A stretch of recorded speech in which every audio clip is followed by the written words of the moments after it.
Puji nama Tuhan, Bapak Ibu Saudara dikasih Tuhan. Sore hari ini kita ada di awal tahun 2017 dan kita bersyukur Tuhan Yesus sungguh setia. Amin.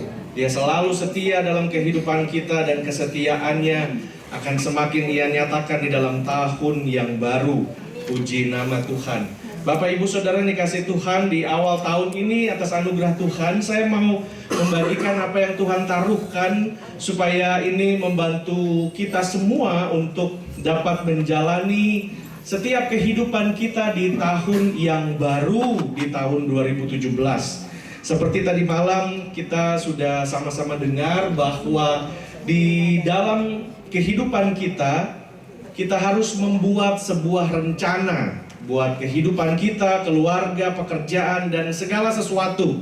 Dan sore hari ini saya ingin membagikan apa yang menjadi rencana Tuhan, sehingga rencana Tuhan bisa menjadi rencana kita, rencana manusia.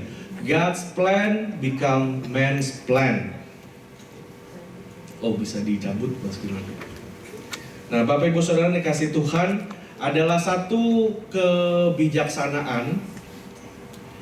Wisdom is the ability to make the right choices. Hikmat daripada Tuhan adalah sebuah kemampuan untuk membuat keputusan yang benar. Hikmat daripada Tuhan adalah kemampuan untuk membuat sesuatu keputusan yang benar. Saya mengundang kita bisa sama-sama membuka dari kitab Amsal pasal yang ke-11. Amsal pasal 11 ayat yang ke-3. Dan dengan hormat saya minta kita semua bisa sama-sama bangkit berdiri.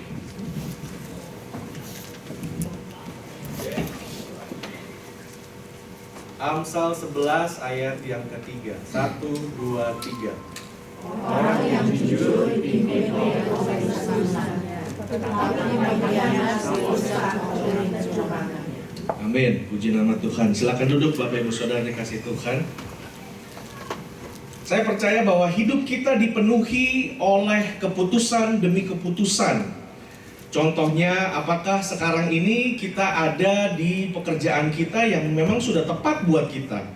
Apakah orang yang kita hire sebagai babysitter dan sebagai apa saja adalah orang yang memang sudah tepat dapat membantu kita?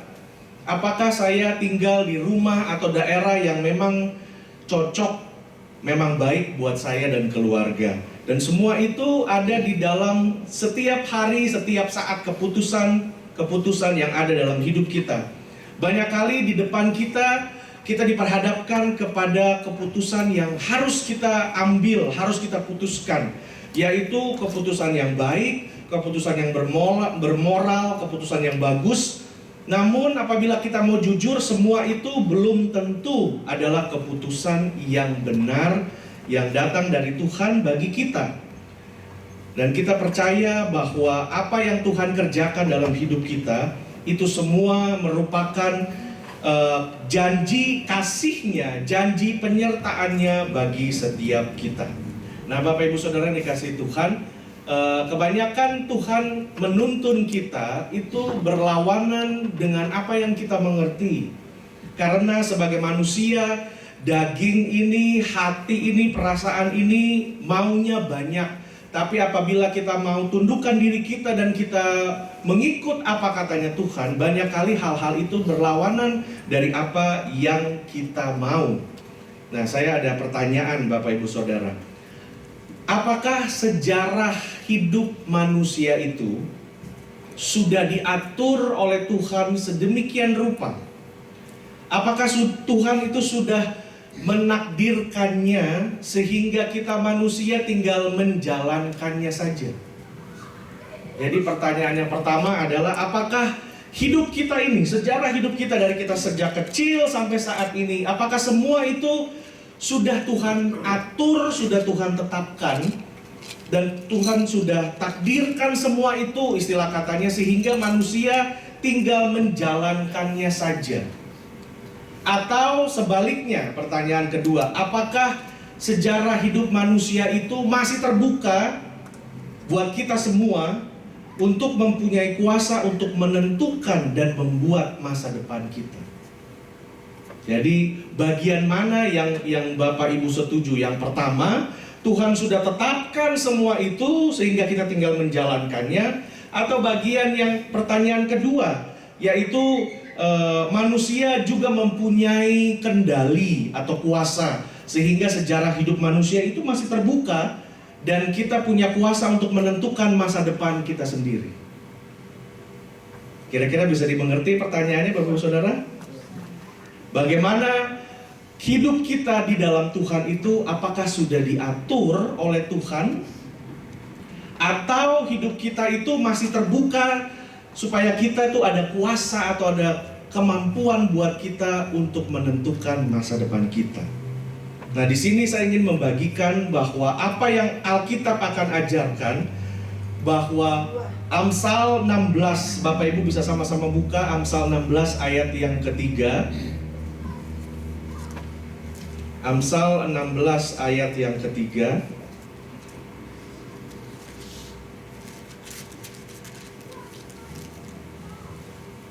Serahkanlah perbuatanmu kepada Tuhan, maka terlaksanalah segala rencanamu. Commit to the Lord whatever you do, and He will establish your plans. Atau ayat yang ke-9 dari pasal yang ke-16. Hati manusia memikir-mikirkan jalannya, tetapi Tuhan yang menentukan langkah-langkahnya. Maksud daripada ayat-ayat ini, Bapak Ibu Saudara, adalah plan yang kita buat adalah pilihan kita. Dan itu adalah tanggung jawab kita. Kalau ada anak-anak muda bilang bahwa saya nih Tuhan sudah siapkan jodoh, bener. Tapi kalau kita mau hitung lihat secara matematika, jumlah perempuan dan laki-laki aja sekarang banyakkan perempuan daripada laki-laki. Tuhan kasih guidance buat kita. You are responsible for them. Semua plan yang kita buat, semua rencana yang kita buat adalah tanggung jawab kita sendiri. Nggak ada yang pernah maksa, even Tuhan sendiri pun nggak pernah maksa apa-apa. Itu semua keputusan, rencana yang kita buat adalah purely 100% kebebasan yang Tuhan berikan buat kita untuk menentukan dan membuat rencana dalam hidup kita. Tetapi hasil, the result, it's totally controlled by God. Nothing happen is not according to His plan. Segala sesuatu hasilnya itu ada dalam kendali Tuhan. Manusia bisa bergumul menentukan siapa calon presiden. Semua orang udah bilang, wah, tapi ternyata dari grup yang lain yang menang. The result is totally controlled by God. Bapak Ibu lihat bagaimana Obama udah mau terakhir gitu ya, dia mau serahkan kepemimpinan kepada Donald Trump, lalu dia bikin sesuatu yang dia hubungan dengan Rusia jadi kurang baik gitu jadinya. Jadi itu nggak dia pikir wah semua ini hasil rekayasa dan segala macam. Well, saya nggak mau lebih jauh ke situ, tapi saya mau ingatkan kita semua bahwa kita bertanggung jawab buat semua keputusan, semua rencana dalam hidup kita. Walaupun kita terbatas dalam pengenalan kita akan Tuhan, kita terbatas dalam kita mengerti maksud dan janji Tuhan. Ingat, apabila kita serahkan hidup kita di dalam tangan Tuhan, Tuhan katakan Dia bekerja melalui segala sesuatu yang buruk maupun yang enggak, dan menjadikan semua itu kebaikan buat hidup kita. Jadi tetap terakhir, the result ada di dalam kontrol, kendali daripada Tuhan sendiri. Dan kita lihat di sini bahwa we are absolutely free and we are absolutely determined at the same time. Kita 100% free, bisa menentukan, memutuskan, dan bisa merencanakan segala sesuatu. Namun Tuhan juga punya Dia punya sovereignty, kedaulatan Tuhan 100% atas hidup manusia. Ada orang bilang, oh ini 40-nya manusia yang berencana, seperti ayat yang tadi, manusia bisa berencana, Tuhan yang menentukan. kedengarannya sepertinya kita cenderung bahwa oh, manusia ada sahamnya 40%, tentukannya 60%, enggak. 100% free kita tentukan sendiri. Kita rencana hidup kita untuk tahun 2017, tapi 100% juga ada di dalam kedaulatannya Tuhan. Ada di dalam kedaulatannya Tuhan. Saya ingin membagikan sebuah cerita yang sempat diangkat sedikit, dan bahkan di dalam buku-buku teologi ada catatan khusus bahwa satu kali ada cerita dari mitos Yunani, orang yang bernama Oedipus. Bapak Ibu bisa lihat, Oedipus ini seorang anak yang lahir dari seorang raja di Thebes. Seorang raja yaitu Laius dan istrinya Jokasta. Nah, mereka ini waktu dapat anak ini, si Oedipus ini, bapaknya pergi ke orang pintar, dia nanya, bagaimana nih? Lalu karena orang pintar ini bilang, nanti anakmu akan bunuh engkau dan akan menikahi istrimu. Dia tanya, orang pintar ini ada di daerah, di sebuah tempat yang jauh sekali, dan disitulah dia dapat ini profesi ini.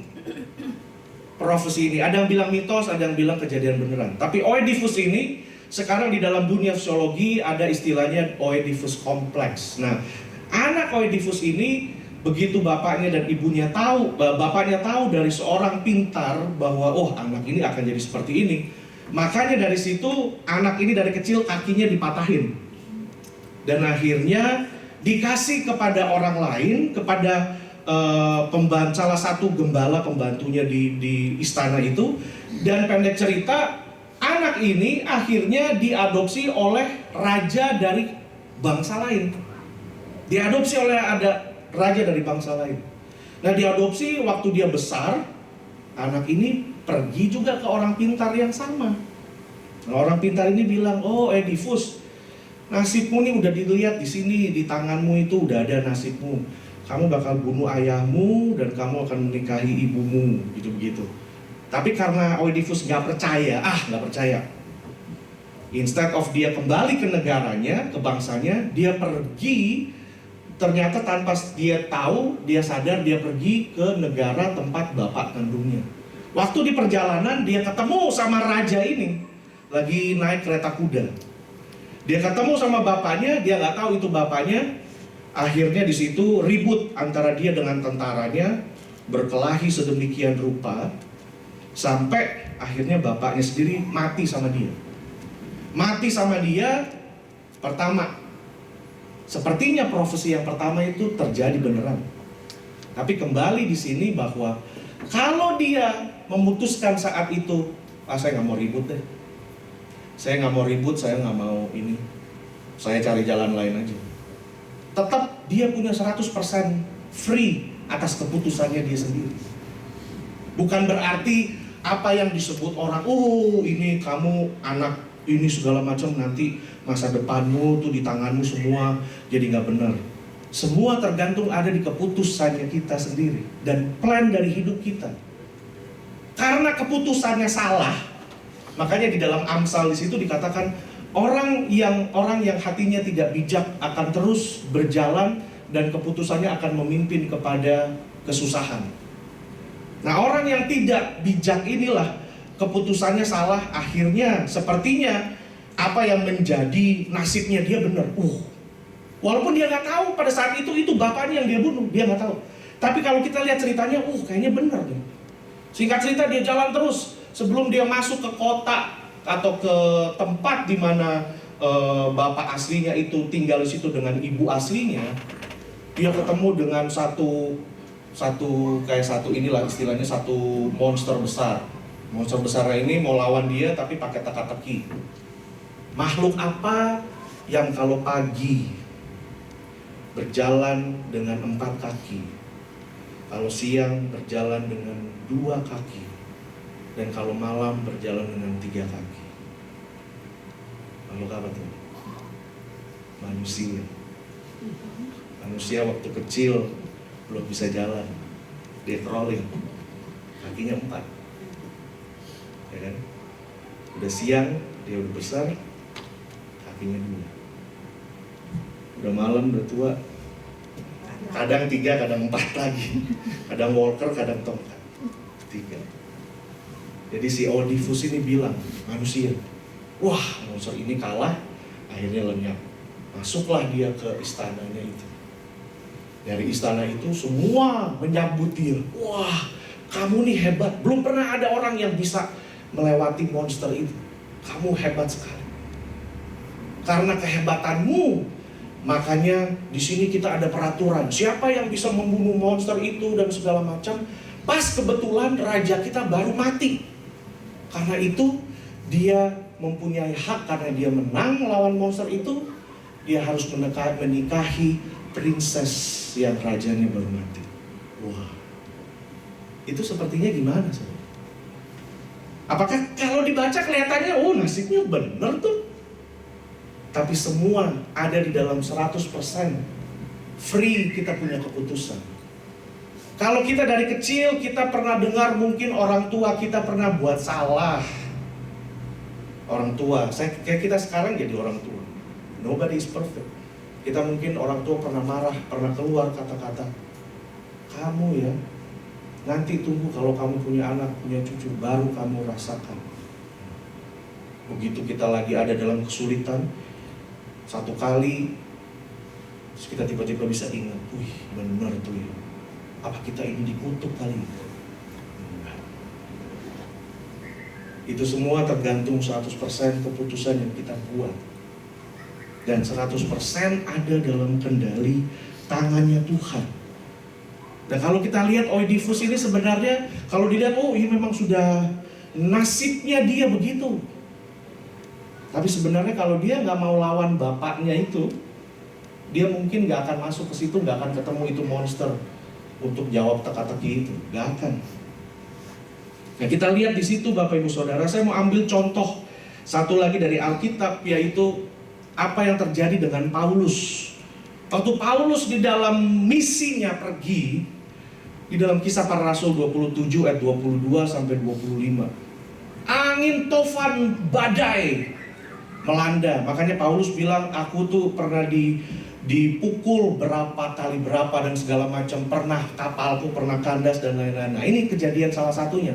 Waktu dia dengan orang banyak ini pergi, badai. Tapi malam itu malaikat datang kepada Paulus, ayat 24. Karena tadi malam seorang malaikat dari Allah, yaitu dari Allah yang aku sembah sebagai miliknya, berdiri di sisiku. Dan ia berkata, jangan takut Paulus, engkau menghadap kaisar, dan sesungguhnya oleh karunia Allah, maka semua orang yang ada bersama-sama dengan engkau di kapal ini akan selamat. Sebab itu tabahkanlah hatimu. Paulus sudah dapat dari Tuhan. Jangan takut, kamu dan isi kapalmu selamat. Maka dia bilang sama kapten, Cap, jangan tinggalkan kapal ini. Malaikat tadi malam udah datang. Kalau tinggalkan kapal ini, kita semua mati. Tapi jangan tinggalkan. Saya tahu kita ngadapin badai, kesukaran. Tapi jangan tinggalkan, karena malaikat bilang kita semua akan selamat. Kita semua akan selamat. Keputusan dan sesuatu yang Tuhan berikan, yang menurut saya nggak setiap orang bisa dapatkan. Karena ini kasus demi kasus, dan natsnya juga berbeda. Jika kita di dalam badai, kita tahu hidup kita tahu di dalam kesukaran kita, wah. Tapi karena kita percaya, tadi malam saya bilang, rencana bisa berubah. Rencana kita bisa berubah. Rencana kita mau pindah rumah, buka usaha, mau bikin apa, mau dengan anak-anak, dengan keluarga, mau apa saja, rencana bisa berubah. Tetapi janji Tuhan tidak pernah berubah. Amin. Janji Tuhan tidak pernah berubah. Rencana bisa berubah, kita mau punya anak, kita mau ini segala macam. Wah, karena sakit penyakit, karena kesalahan dan lain-lain, rencana bisa berubah. Tapi selama kita ingat janjinya Tuhan tidak pernah berubah. Janjinya Tuhan tidak pernah berubah. Karena itu Tuhan katakan di sini, sesungguhnya engkau harus menghadap kaisar itu. Nah, jadi di sini kita lihat bahwa bagaimana Tuhan berdaulat di dalam setiap keputusan atau rencana yang kita kerjakan. Amsal 16 ayat yang keempat juga dikatakan, Tuhan membuat segala sesuatu untuk tujuannya masing-masing. Bahkan orang fasik dibuatnya untuk hari malapetaka. Kalau kita cepat saja baca ini, orang yang tidak ngerti, orang dunia baca ini juga pikir, wah berarti the author of evil, Tuhan dong bikin rencana itu. No. Orang yang the evil deeds belongs to the evil doers. Karena ada keputusan yang salah, rencana yang salah, orang bilang, wah ini sekarang udah ozonnya udah lebih gede dari Pulau Kalimantan, kita nih hujan, panas, nggak kira-kira semua. Memang semua karena keputusan dan rencana manusia yang manusia buat salah. Tapi ingat, selama kita berbalik dari jalan-jalan kita yang salah, memalingkan wajah kita dan bertobat, stop dari jalan-jalan yang salah, maka Tuhan yang adil dan setia akan merubah hasil daripada semua itu. Jadi hasil tetap ada di 100% tangan dan kuasanya Tuhan. Karena itu Tuhan tidak pernah memaksa manusia untuk berbuat jahat. Manusia sendiri yang memutuskan untuk melakukan atau membuat kejahatan. Contoh yang lain juga Bapak Ibu Saudara adalah Yusuf. Yusuf ini, waduh, dalam bulan-bulan depan, minggu-minggu depan saya akan lanjutkan dari kisah ini tentang bagaimana kita hidup di dalam Tuhan, keputusan, semua apa yang kita buat, apakah ada konsekuensi, di mana sejauh manakah hukum tabur tuai itu berlaku dan segala macam. Di sini kita lihat bagaimana Yusuf bertumbuh. Kalau semua itu Tuhan gak izinkan, maka Yusuf akan bertumbuh menjadi anak yang sombong, yang tinggi hati, arogan, dan gak tahu diri. Karena bapaknya ini didiknya udah salah, semua di anak favoritnya cuma si Yusuf aja sendiri. Bagaimana yang lain gak tumbuh di dalam kepahitan? Apakah saudara melihat dengan sungguh Yakub begitu meracuni keluarganya sendiri? Minggu depan saya akan bicara lebih banyak mengenai apa yang kita tabur di dalam keluarga kita. Harus hati-hati sekali. Sayang, tapi jangan terlalu, karena di sini Tuhan katakan Yakub memfavoritkan semuanya, memfavoritkan Yusuf, sehingga anak-anak yang lain timbul kecemburuan, kepahitan, kemarahan, sakit hati, akhirnya berbuat yang buruk untuk Yusuf. Dan saudara tahu kelanjutannya bagaimana Yusuf dimasukkan di sumur, dijual terus, jadi budak di Om Potifar, segala macam, sampai akhirnya at the end of his life dia jadi orang yang penting di Mesir. Tapi itu belakangan aja loh. Selama sekian tahun Yusuf mungkin bertanya kepada Tuhan, Tuhan kok gini ya? Tapi Tuhan gak pernah jawab apa-apa. Kalau kita mau jujur, kita mau lihat Bapak Ibu Saudara, beberapa tahun yang lalu saya juga pernah ada seri khotbah tentang Yusuf. Ada salah satu tanggapan dan akhirnya melahirkan pembicaraan yang sangat menarik. Saya akhirnya mengajak mereka berpikir seperti ini. Misalnya, kalau malaikat Tuhan tuh datang, semua bilang, wah kalau enak lah, kalau kayak tadi tuh enak ya, Paulus didatengin malaikat, jadi oh nggak mati ya, oke deh, kan enak. Coba kalau lagi Bapak Ibu susah, mau bayar uang cicilan, mau bayar apa tuh, kok belum ada uangnya, sementara ada malaikat datang ngasih tahu, jangan khawatir, nanti Pak saya nganterin uangnya. Kan enak saudara, siapa yang mau gitu? Kan enak kan dia ngasih tahu, oh, kayak Paulus dikasih tahu, wah, misalnya nih cerita mengenai kisah Yusuf ini, Tuhan kirim malaikat datang, semua meeting. Baru oke, gini deh, daripada kita membuang waktu 40 tahun sampai Yusuf nih nanti di Mesir, buang-buang waktu, nggak usah. Mendingan saya kasih tahu sekarang aja deh. Mau nggak? Saya kasih tahu sekarang aja gini deh ya. Oke, Yakub, Om, kamu nih yang benar kalau jadi bapak dong. Nggak boleh kamu begitu-begitu. Gini dikasih briefing begitu. Lalu dibilang, Yusuf, kamu juga jangan jadi anak manja seperti itu. Jangan, harus jadi laki-laki yang benar. Jangan begitu-begitu. Sama malaikat dikasih tahu. Ini kakak-kakaknya juga nih semua, kokok-kokoknya liatin ya. Kamu nih kalau nggak baik-baik hidupmu, nanti kamu akan buat jahat sama si Yusuf ini. Semua, oh by the way, 25 tahun dari sekarang akan ada kelaparan. Semua harus itu, safe dan pakai air, pakai semua harus yang irit-irit. Oke? Mungkin setengah jam mereka udah tahu. Oh gitu. Kira-kira apakah bisa jadi kayak begitu Bapak Ibu Saudara? Bisa nggak tuh dikasih tahu gitu? Oh, kan jadi kita nggak buang waktu 40 tahun, udah dikasih tahu lagi sama Tuhan. Udah dikasih tahu lagi. Tapi akhir daripada semua itu, saya suka kata-katanya Yusuf. You manage for evil, but God manage for good. Orang lain boleh mereka-rekakan yang jahat buat saudara, tapi Allah melakukan semua itu untuk menjadi kebaikan buat engkau. Engkau mendapat ketidakadilan dan segala macam. The result is in God's hand. Hasilnya itu ada dalam tangan Tuhan. Tapi kalau tadi saya mau jejarkan itu ya, kenapa kok malaikat nggak datang gitu ya? Nggak buang waktu 40 tahun, udah kamu semua jadi anak baik aja deh. Nurut-nurut apa kata saya ya, oke? Kayak Paulus tadi, malaikat datang, semua nurut. Tapi kenapa kok nggak seperti itu kejadiannya? Nggak seperti itu kejadiannya. Nah di sini kita melihat Bapak Ibu Saudara bahwa di dalam kita mengikut Tuhan, jangan kita pernah menyangka bahwa Tuhan tidak pernah turut campur dalam hidup kita, bahkan Tuhan sepertinya diam selama bertahun-tahun. Tapi milikilah iman, Tuhan tetap bekerja apapun keadaan. Dia tetap bekerja di belakang. Kita nggak pernah tahu.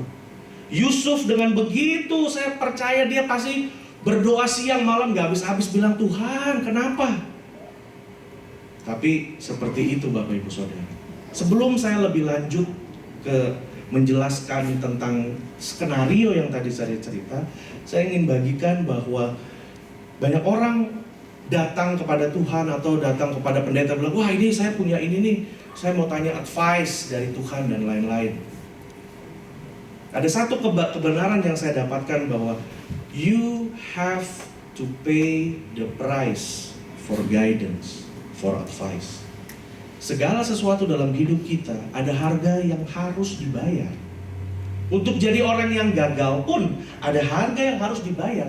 Untuk jadi orang yang berhasil, yang diberkati Tuhan, yang dipimpin Tuhan, ada harga yang harus dibayar.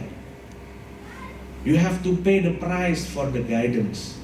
Amsal 16 ayat 3, serahkanlah perbuatanmu kepada Tuhan, maka terlaksanalah segala rencanamu. Nah bagian ini orang banyak mengerti bahwa yang kita mesti serahkan adalah rencana kita, perbuatan kita, maka semuanya akan terjadi. Padahal arti yang sebenarnya sangat terbalik. Arti yang sebenarnya adalah commit yourself. Serahkanlah dirimu, serahkanlah hidupmu kepada Tuhan, and you become more. Dan engkau akan menjadi orang yang dapat memutuskan sesuatu dengan bijaksana. Itu. Yang Tuhan lebih care tuh ke orangnya, ke individual, ke karakternya. Bukan tentang kamu berhasil, bukan tentang berkatnya saja, enggak. Tapi Tuhan care sama kitanya. Kamu nih jadi orang apa nantinya? Karena itu commit your life, commit yourself, commit your deeds, and you become more a person who make or produce smart plans. Rencana yang pintar, rencana yang bijaksana, bukan rencana yang bodoh-bodoh. Karena orangnya yang Tuhan mau, you. Nanti selebihnya I will take care of it. Tapi Tuhan mau kita buat rencana. Mungkin rencana kita gagal dan ini, nggak apa-apa, nggak peduli dengan rencana itu. Asalkan kita commit ourselves, commit, kita serahkan diri kita kepada Tuhan. Tuhan ubah kita dari dalam sehingga kita bisa produce sesuatu yang bijaksana yang orang lain lihat. Bukan plannya, tapi orangnya. Ada beda ya. Semua ngerti ya jadinya ya. Bukan kita serahkan Tuhan, ini plan saya nih Tuhan 2017. Ada banyak orang juga datang cari hamba Tuhan dan bilang, iya saya rencana nih Pak, mau begini. Pertanyaannya adalah, Bapak sudah commit your life? Saudara sudah commit yourself. Saudara sudah lahir baru, saudara sudah serahkan hidupmu sama Tuhan apa enggak? Karena Tuhan tuh bukan biro jasa yang tinggal tunggu teken tanda tangan. Oh, approve. Enak banget saudara. Ini Tuhan ya, oh ya approve. Enggak. Kalau kita mau tanya, advice-nya Tuhan bayarannya mahal. Bayarannya kita serahkan hidup kita sama Dia. Karena ada orang gini, manusia cenderung mendengarkan sesuatu yang dia taruh uang. Kalau teman kasih kita advice, kemungkinan besar kita nggak dengerin. Karena gratis, kita nggak bayar. Coba kalau lawyermu yang ngomong, lawyer sama saya yang ngomong, mau denger yang mana? Lawyer, cenderung lawyer, karena kan lawyer kita bayar. Ya, makanya ada banyak orang sekarang ada di dalam dilema bagaimana buat seminar atau buat apa. Kadang-kadang orang bingung, ini orang mesti bayar apa enggak ya pasan? Apa mau dibikin gratis? Gratis aja nggak datang, apalagi bayar. Jangan salah juga, karena mereka udah keluar uang, pasti mereka datang. Suatu yang kamu taruh uang, itu pasti kamu bakal lebih dengar. Tapi Tuhan tuh nggak gitu. Tuhan tuh Tuhan, kemana sih Tuhan? Hari ini pakai celana merah, celana hijau, nggak ada. Pokoknya asal kita serahkan diri kita ke Tuhan, rohnya itu akan mengubah hati kita, supaya kita peka dan kita tahu memutuskan keputusan, rencana yang bijaksana yang datangnya dari Tuhan. Itu yang terutama. Commit yourself. Karena kata commit ini berasal dari satu penjelasan to roll over into. To roll over. Contohnya, ini bukan roll over ya misalnya. Ini meja. Saya nggak tahu dia kuat. Mungkin kalau tangan saya bisa lumayan agak kuat sedikit lah, tapi nggak lama. Saya cuma tender sedikit aja gitu ya. Tapi to roll over, to sit over, saya percaya, saya duduk, saya percaya dia kuat. Tuhan juga gitu. Kalau kita mau percaya sama Tuhan, nggak bisa setengah-setengah. Nggak bisa cuma di gereja kita percaya, iya. Tapi untuk masalah yang ini Tuhan, 35 tahun saya kerjain, saya tahu Tuhan.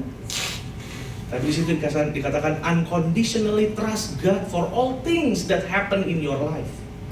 Yusuf percaya semuanya ada di dalam tangan Tuhan, and you become more and more to become a person who produce successful plan. Tapi kuncinya commit ourselves, submit ourselves, tunduk di bawah perintahnya Tuhan, tunduk di bawah ketetapannya Tuhan, yang diubah kitanya. Nanti kita akan produce hal-hal yang memang baik daripada Tuhan. Nah, seperti tadi ya Bapak Ibu Saudara, kalau ada malaikat datang, Yusuf, dijelasin, jangan gini ya, Yakub jangan boleh gini-gini, kamu juga semua nih, Benyamin, gimana kamu kalau nggak nih, kamu pindah ke Indonesia aja, namanya jadi Beni nanti ya, gitu-gitu loh pokoknya. Itu hanya terjadi di Hollywood, Saudara. Itu cerita Hollywood begitu. Oh, malaikat. Tapi di dalam kehidupan yang sebenarnya, saya bisa katakan, nobody has ever learned they were sinner by being told. Saya ingat, dari kecil saya dinasehatin sama mama saya, jangan gitu ya. Kita manusia cenderung nggak mau mendengar apa yang dibilang. Nobody has ever learned they were sinner. Kamu ini orang berdosa. Mana ada? Nobody has ever learned they were sinner by being told. Gak ada orang susah, orang untuk belajar, oh saya ini orang berdosa. Karena itu kenapa Tuhan izinkan adanya 40 tahun bangsa Israel keluar.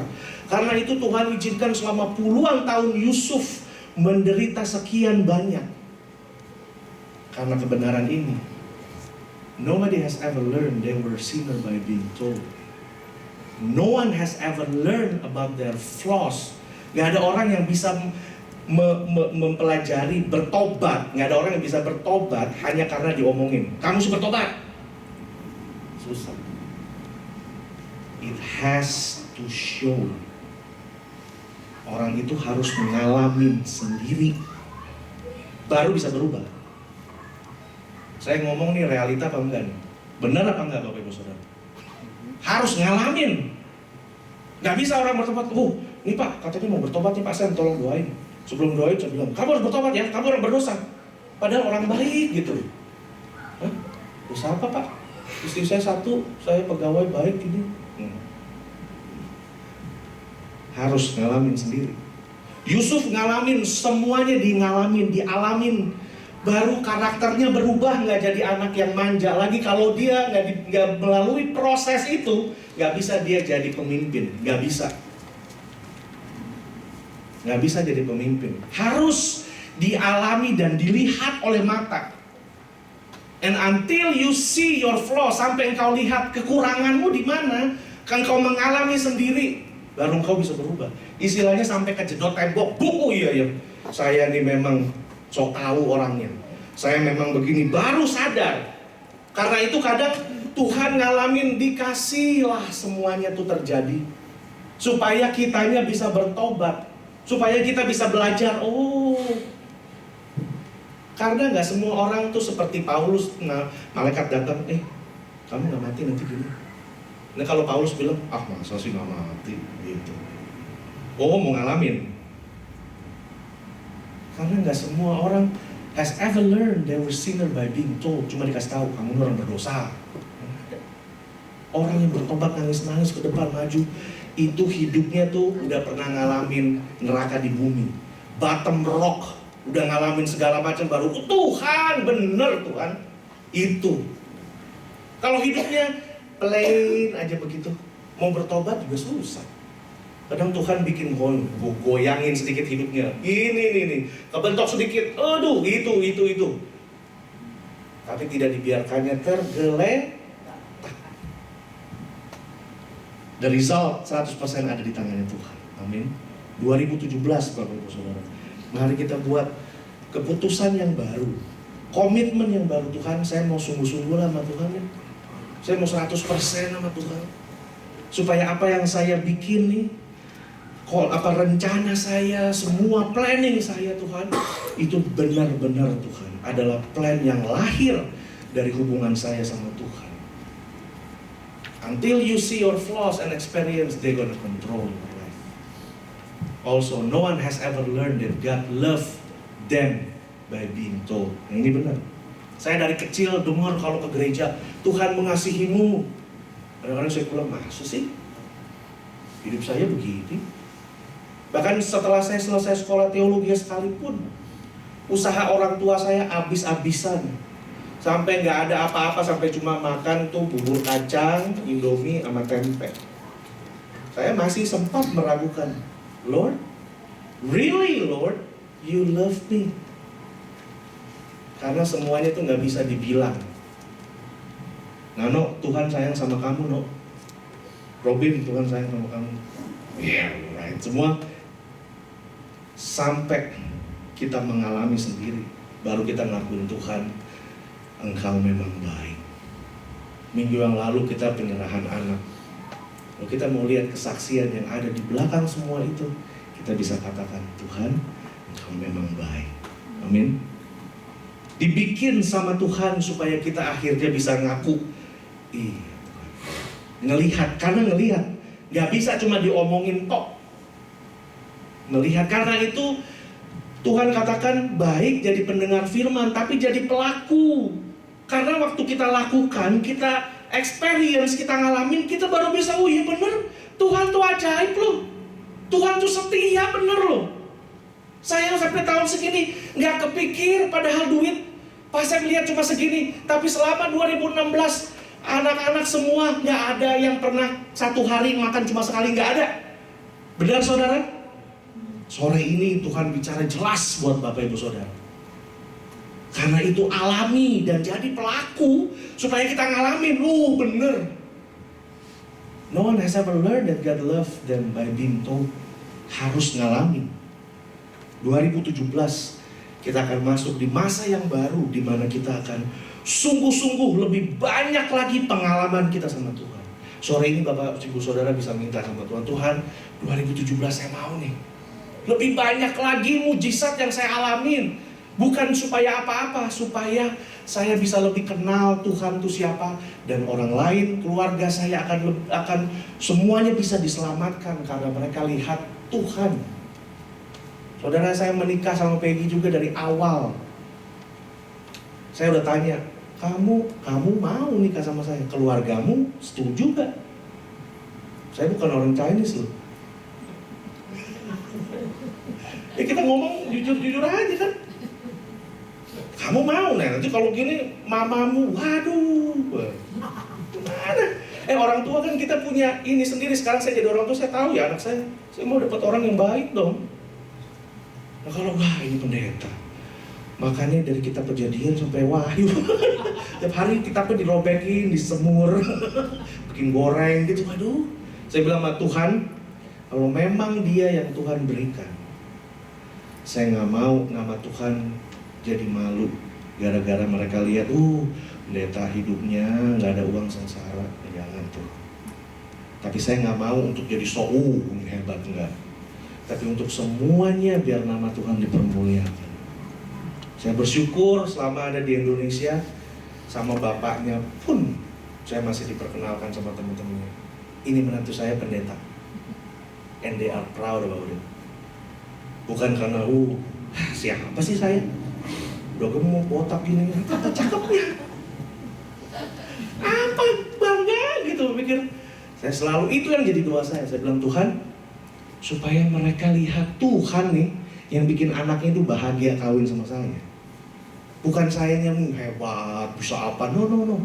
Tapi supaya nama Tuhan mereka lihat, oh iya, benar ya Tuhan itu. Tuhan kamu, Pep, itu hebat. Sampai orang mesti bilang gitu. Jangan, gini-gini. Semuanya nih dari sini, no one has ever learned. Gak ada orang yang bisa kalau kita ngalamin sendiri. Amsal 11 ayat 3. Orang yang jujur dipimpin oleh ketulusannya, tetapi pengkhianat dirusak oleh kecurangannya. The integrity of the upright guides them, but the unfaithful are destroyed by their duplicity. Dan di sini kita mau lihat bagaimana Tuhan bekerja di dalam orang-orang yang komit hidupnya di dalam Tuhan. Komit hidupnya di dalam Tuhan. Kembali lagi kita lihat bahwa kalau kita bandingkan, first of all kita nggak bisa datang kepada Tuhan hanya untuk tanya, gimana Tuhan? Kita harus mau dipimpin, mau dibentuk oleh Tuhan. Karena bayaran yang harus kita bayar kepada Tuhan itu kita harus bayar with everything. Bayar dengan hidup kita. It's required abundance. It required everything. If I trust you, you will give me such and such. Tuhan, kebanyakan kita bilang, ya kalau saya percaya sama Tuhan, Tuhan nanti kasih ya apa yang saya mau. Tuhan bilang, permisi, kamu siapa? Tapi kita bilang sama Tuhan, Tuhan saya percaya, apapun yang Tuhan pandang baik, terjadilah dalam hidup saya. Nah itu. Apapun yang Tuhan pandang baik, walaupun kesakitan sekalipun, tapi Tuhan pandang baik, justru dalam kesakitan itu saya lebih dekat dengan Tuhan. God, from this moment on, I will obey anything. Dalam konteks hidup Yusuf, saya sempat berpikir bahwa Tuhan itu sungguh luar biasa. Luar biasa. Orang yang jujur dipimpin oleh ketulusannya. Tuhan tidak memberitahu bagaimana untuk mendapat tuntunan, tetapi Tuhan mengajar kita untuk menjadi orang-orang yang pantas mendapat tuntunan. Menjadi orang-orang yang memang dapat jatah untuk dituntun sama Tuhan. Itu yang kita harus kerjakan. Amsal 12 ayat 5. Rancangan orang benar adalah adil, tujuan orang fasik memperdaya. The plans of the righteous are just, but the advice of the wicked is deceitful. Di sini kita lihat bagaimana komit diri kita 100% kepada Tuhan. Maka Tuhan akan mengubah kita menjadi orang yang bijaksana, menghasilkan keputusan-keputusan yang bijak, merencanakan rencana-rencana yang membawa kepada keberhasilan. Itu. Walaupun kedengarannya Tuhan memimpin orang yang jujur dan yang adil, enggak. Kitanya dibuat jujur dulu sama Tuhan. Kitanya dibuat jadi orang yang benar, orang yang komit sama Dia, sehingga apa yang kita produksi, apa yang kita putuskan dan kita rencanakan, itu benar-benar menjadi kebahagiaan dalam hidup kita. Hari-hari ini kita percaya bahwa segala macam tantangan dalam dunia ini semakin berat. Ada contoh lagi yang saya ingin bagikan kepada, ini bisa difoto kalau mau. 100% kepada Tuhan, maka Tuhan akan mengubah kita menjadi orang yang bijaksana, yang menghasilkan keputusan-keputusan bijak dan merencanakan rencana-rencana yang membawa kepada keberhasilan. Ada satu contoh lagi Bapak Ibu Saudara. Apa yang terjadi dengan Daud? Nah, di sini 1 Samuel pasal 23 ayat 10 sampai 12 dikatakan satu kali Daud kabur nih kan, lagi mau dibunuh sama Saul. Dia kabur, dia bilang, berkatalah Daud, Tuhan Allah Israel, hambamu ini telah mendengar kabar Saul ini mau datang cari saya. Lalu ayat 11, aku diserahkan oleh warga-warga kota Kehila. Aku ke dalam, Daud pokoknya secara singkat Daud bilang gini, Tuhan, saya mau ngumpet di kota ini Kehila. Saya mau ngumpet. Kira-kira warga itu akan kasih tahu aku serahkan saya kepada Saul apa enggak? 12 ya. Kemudian bertanyalah Daud, akan diserahkan oleh warga-warga kota Kehila itukah aku dengan orang-orangku ke dalam tangan Saul? Lalu Tuhan bilang, iya, akan mereka serahkan. Daud tanya sama Tuhan, Tuhan saya mau ngumpet nih di Cino, kira-kira dikasih tahu nggak tuh ya sama orang-orang Cino? Oh, ini ada nih Resi Davis, ini yang ngebom itu orang yang di Pulau Mas katanya.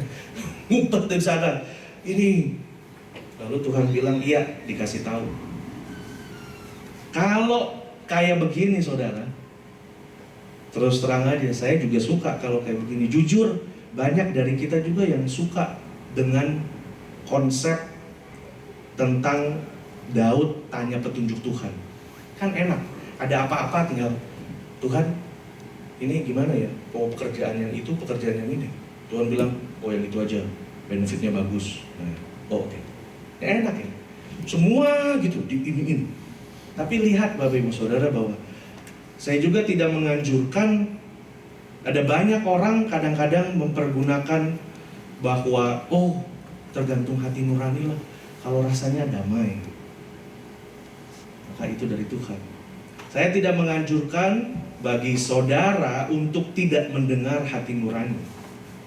Karena Tuhan bisa bicara juga dengan hati nurani. Walaupun terkadang hati nurani itu pun bisa membohongi kita. Jadi perhatikan, bisa membohongi kita. Kalau kitanya nggak komit sama Tuhan, waktu kita komit sama Tuhan, kitanya yang diubah. Hati kita, desire kita, semuanya Tuhan bikin supaya kita lebih sensitif. Kalau kita nggak deket sama Tuhan, firman Tuhan katakan, domba-dombaku mengenal suaraku. Kalau kita domba jauh dari gembala, kita kurang dengar, itu gembala kita apa tukang bakso ya, nggak dengar. Makanya kuncinya itu. Jika kita semakin komit dan sungguh-sungguh menyerahkan diri dalam hidup kita kepada Tuhan, maka salah satu hal yang Tuhan ubah adalah hati kita menjadi lebih sensitif. Menjadi lebih sensitif. Hal yang lain adalah yang Tuhan kerjakan, kita dibuat menjadi orang yang lebih dewasa, lebih berkomitmen terhadap panggilan dan tugas kita.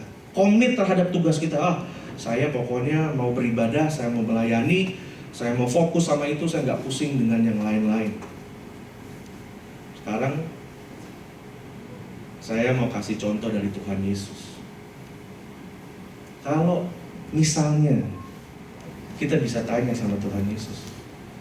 Tuhan Yesus waktu sebelum menuju ke kayu salib, waktu dari dia kecil, nggak usah dari kecil lah, dari dia mulai pelayanannya, Dia kan tahu dia tuh mau ke salib.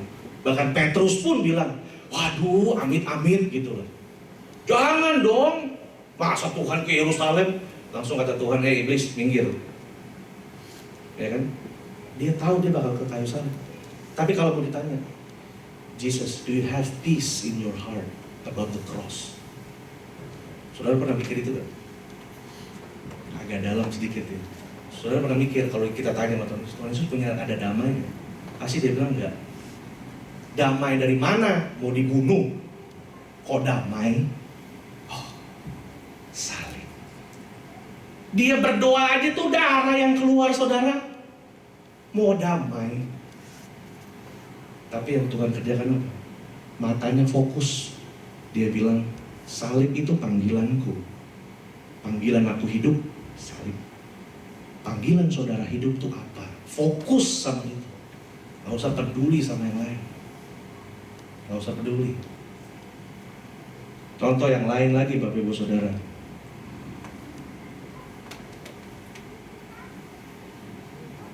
Apabila Bapak Ibu punya anak umur 5-6 tahun. Satu sore jam 5 tanya, "Pah, boleh nggak main di depan situ di halaman?" Kalau udah jam 5, jam 6 kan kita bilang, waduh, ini mau makan malam. Gak usah lah. Ya anak kecil 5-6 tahun. Tapi di fast forward 16 tahun kemudian, anak ini udah umur 20 tahun loh. Di depan halaman, anak-anak dari sekolahnya dia tuh lagi main football. Anak udah gede 20 tahun, datang ke kita. Papa, boleh main football nggak? Saudara ngomong apa tuh? 20 tahun loh, udah berjenggot. Saudara ngomong apa? Kalau saya, anak saya udah gede gitu, saya bilang gini, what is wrong with you? You old enough to know your workload. Ya you tahu sendiri lah. Kan udah gede, masa mau main di luar gitu mesti tanya sama kita. Tapi apakah Bapak Ibu sadar bahwa hari-hari ini banyak orang tua juga yang ada di dua grup. Yang satu mau anaknya untuk apa-apa tanya dulu sama orang tua. Tapi ada grup satu lagi udah gede, putusin sendiri. Tapi kabar buat kita, Tuhan Yesus mau kita semua bergantung sepenuhnya sama Tuhan. Tuhan mau kita jadi seperti Dia, ya kan? Menjadi seperti Kristus. Tuhan Yesus memutuskan, mampu memutuskan sesuatu. Dia mampu memutuskan sekali salib, tetap salib. Walaupun iblis bilang, gak usah kesalib, sembah aku di sini, sekali aja sembah. Menyembah Tuhan tanpa melayani Dia, no. Melayani Tuhan harus juga menyembah Tuhan. Jadi seringkali iblis tuh mau curi-curi Tuhan Yesus. Jangan. Tapi dia punya satu, dia mampu memutuskan. Dan Tuhan mau kita juga jadi seperti Dia. Mampu komitmen, orang yang komitmen, orang yang sekali, orang yang punya. Saya bisa share contoh yang terakhir nih Sob. Waktu saya baru-baru diundang di dulu namanya PFC ya, di San Dimas. Diundang terus akhirnya ditawarkan, mau nggak? Saya kasih jawaban, saya minta 1 bulan deh buat tanya Tuhan, berdoa gitu. Tapi kalau saudara mau tanya, pasang dengar jawaban Tuhan nggak? Saya bilang sekarang, enggak. Saya nggak dengar tuh Tuhan bilang, Sam, bilang iya ya, enggak. Tapi sejak saya dekat sama Tuhan, saya lihat, wah, ada kebutuhan. Dan hati saya diberi Tuhan sensitif tentang apa yang harus diambil. Kalau pada saat itu, saya ditawarkan sebenarnya 2. Satu di PFC, satu di Alhambra. Alhambra itu ada gereja GBI. Pusatnya di New York. Dikasih, oh don't worry Pak Sam, dapat gaji, dapat cicilan rumah, cicilan mobil, which is at that time saya pikir too good to be true. Ini kerja buat Tuhan kayak kerja di company dunia aja. Tapi Tuhan pimpin jalan sehingga saya katakan, ya Tuhan, saya masuk. Dan saya tahu ini kehendak Tuhan karena sampai saat ini atas anugerah Tuhan saya masih di sini. Dan kalau Bapak Ibu mau tanya dengar suara Tuhan nggak? Kayak ngomong gitu? Enggak dengar sih. Tapi tanya Tuhan, saya tanya Tuhan. Tuhan beri saya, pimpin supaya keputusan yang saya ambil ini benar. Kalau saat itu saya bisa aja ambil keputusan, ya Tuhan saya kan udah punya anak nih, butuh dong buat kita pengeluaran keluarga. Ya saya ambil yang itu aja. Itu kan dapat semuanya tuh, benefit apa. Tapi Tuhan gak mau di situ. Nah itu hati yang sensitif, sama kepada cerita Tuhan Yesus yang tadi. Kalau ditanya, Tuhan ada damainya gitu, ada peace, nggak ada saudara. Kalau ada peace dia nggak mungkin doanya sampai keluar keringet darah gitu. Karena dia bilang Tuhan kalau boleh cawan ini lalu. Orang kalau ada peace apa kalau bisa berdoa begitu?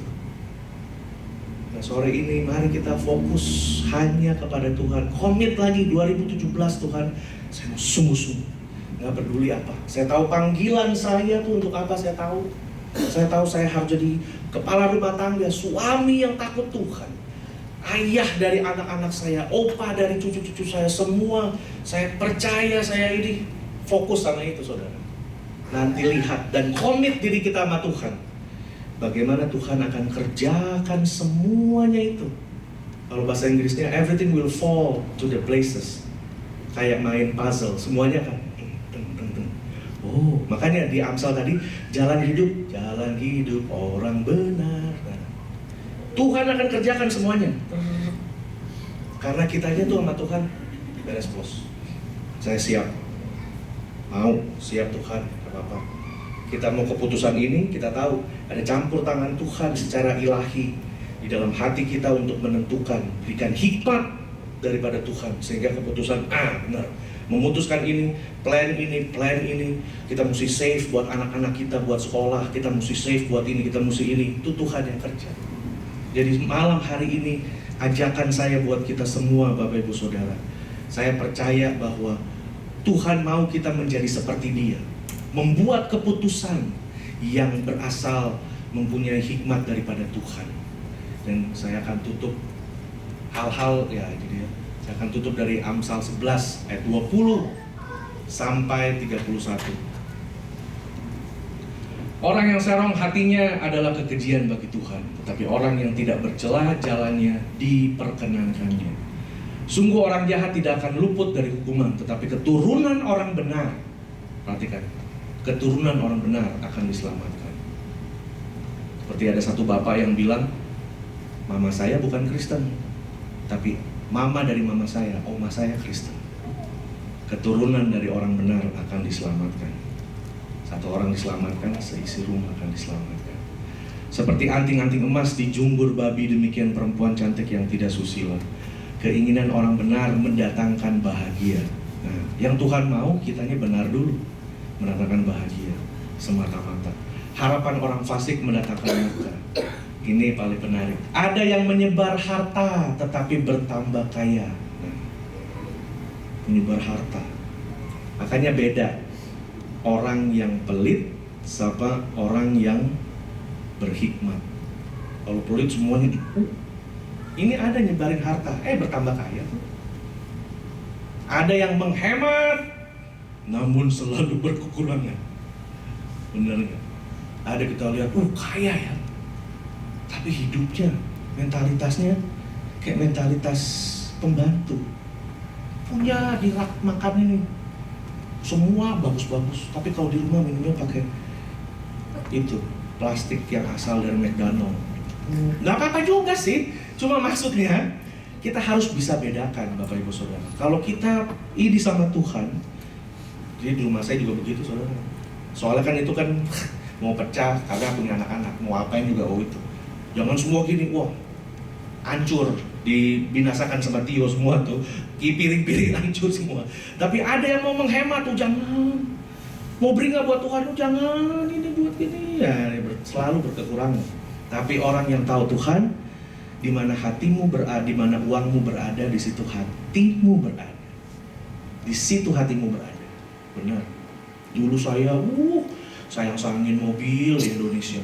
Begitu keserempet becak, bisa sampai jam 3 pagi tuh diliatin penyok. Uangmu berada, hatimu berada. Nah, Tuhan mau kita menabur di dalam rumah Tuhan supaya hati kita ini yang miliki Tuhan. Ada. Menghemat secara luar biasa namun selalu berkekurangan. Siapa banyak memberi berkat, diberi kelimpahan. Iya dong. Kalau dikasih saluran sama Tuhan, kita pegang.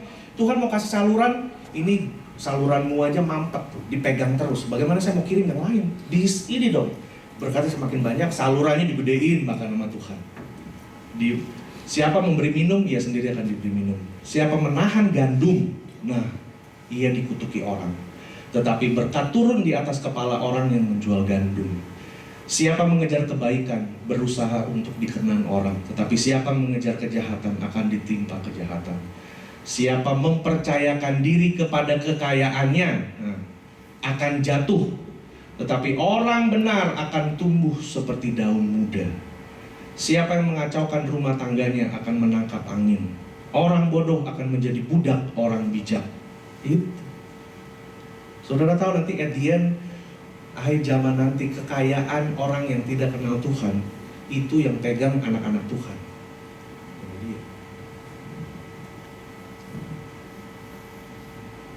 Kalau orang benar menerima balasan di atas bumi, lebih-lebih orang fasik dan orang berdosa. Semua yang kita kerjakan ada hukum tabur tuai, ada konsekuensi yang harus kita terima.